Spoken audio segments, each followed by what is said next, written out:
Welcome to the Pioneer Agronomy Update. We are at the Revolution Plot Tour site at Mooreton, North Dakota. JJ Jaehning, field agronomist with Pioneer, is our guest. And JJ, we got a beautiful day, and I'm really impressed with the crop here. It is, yeah. Any day where it's 80 degrees and the wind's not blowing, it's a good one. So we're at the site of the Revolution Plot here in Mooreton, North Dakota.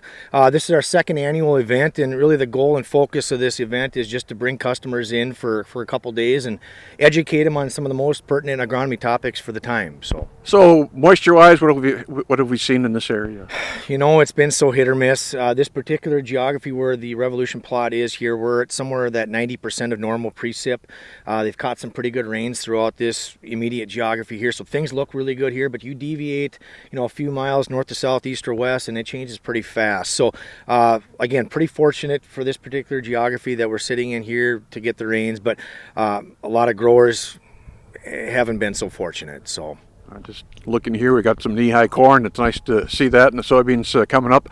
What's the goal with the Revolution Plot Tour? How does this differ from other field days or plot tours that are out there? Some of the general feedback that we've got from growers is they don't want to just come to a plot tour to look at corn and beans and to learn, trait scores. They want to see actionable agronomy, and we really came up with this, like I said, this idea 2 years ago to bring customers in and to just not necessarily sell them anything, just to coach and educate them on, again, what are the most pertinent topics for the time, and hopefully they can take one or two key things back to their farm operation that they can implement and better their farm. In fact, we're standing in front of a soybean plot. What are we going to learn with this particular stretch here? Yeah, so in this particular plot we got behind me, this is our soybean planting depth demo. And again, it sounds really elementary to talk about planting depth in soybeans, but like I said, we're all a product of how we're brought up farming, and I am as well. And if we think about soybean planting depth, one thing that is in the back of growers' minds is we can't plant them too deep.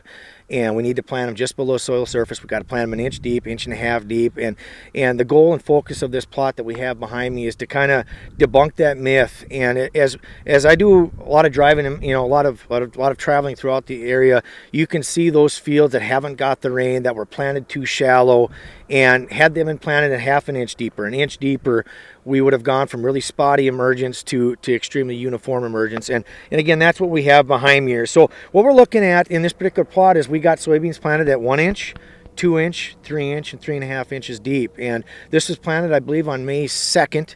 And as you can see behind me, we got a nice stand of beans, and we're going to look at the 1 inch planting depth right here. And as I always like to do is I like to look at stands perpendicularly. I mean, as you look up and down the row, things look really good, don't get me wrong, but to truly assess a stand, you have to look perpendicular across that rows. And as we look across the 1 inch planting depth, again, we've had good moisture in this area.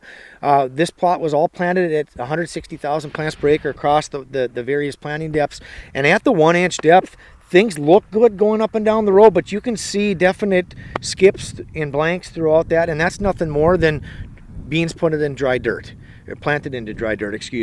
And so, again, we're trying to get our growers to plant beans deeper, to get them up and out of the ground uniformly, much like corn. That's something that's not talked about, and there is yield data to support uniformity of emergence in beans. So again, 160,000 plants per acre across all four planting depths. 1 inch, I took stand count here last week, planted 160, we got about 145 in this particular plot here.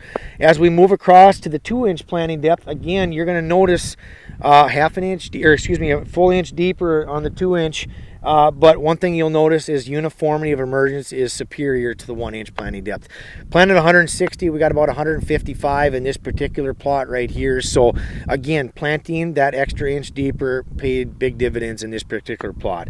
As we move across, we're at the split right here of the 2 inch and the 3 inch planting depth. Now, I think if I told a lot of growers to plant beans 3 inches deep, they'd probably look at me and say you're crazy. Well, the fact of the matter is, if we look at how a soybean plant emerges, it has that active hypocotyl type emergence where it's pulling out those cotyledons, and that hypocotyl can pull those cotyledons from a lot greater depths than we really give them credit for.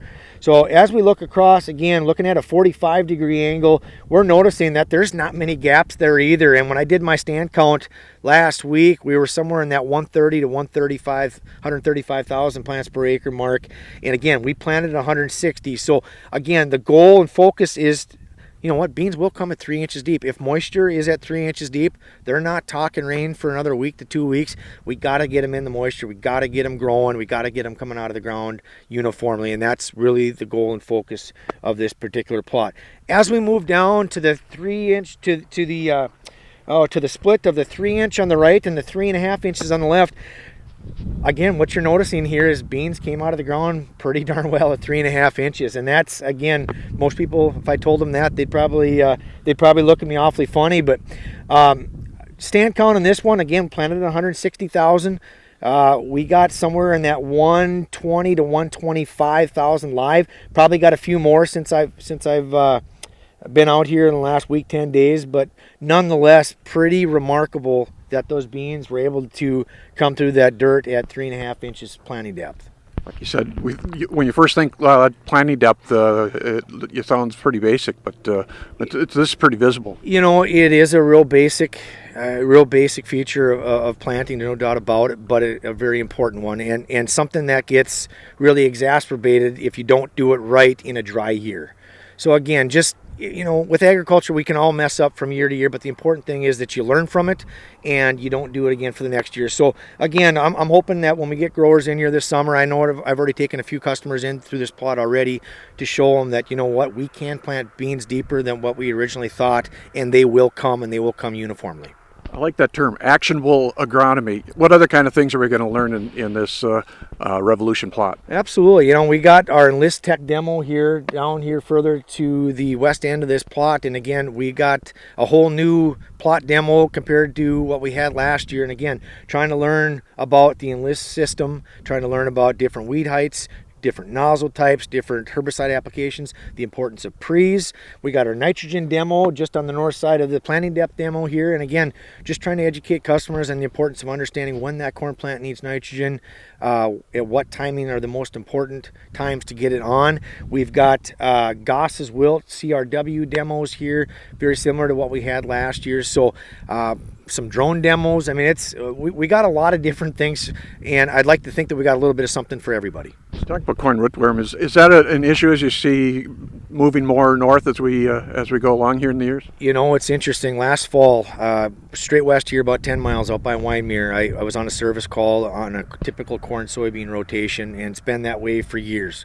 No corn on corn, and what we started to see, grower called me, we seen corn kind of falling over in the field, laying down on the ground. Well, I went out there, started pulling some plants, washing some roots, and there was some tremendous root feeding out there. So again, this northern corn rootworm pest with the extended diapause that we're seeing, we need to really coach and educate customers on what they need to be looking for with regards to corn rootworm feeding.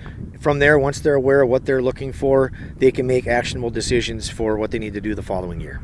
We always need education. These plots are really a way to get that accomplished. When's the big tour event? Yep, so August 18th and 19th, I believe that's a Wednesday and a Thursday, where it's going to be a 2-day event from 9 a.m. to 1 p.m. You know, come on out. We're going to be doing a lot of marketing with regards to over the radio, Facebook, Twitter, that type of stuff over the summer. Highly encourage you to make it to this event. Like I said, there's something for everybody here, and we looking forward to seeing you out here. Good deal. Again, the Revolution Plot Tour. We're at the Revolution Plot site at Mooreton, North Dakota. I'm visiting with JJ Jaehning, field agronomist with Pioneer. Along with Randy Kuhn, and I'm Don Wick, and that is our Pioneer Agronomy Update.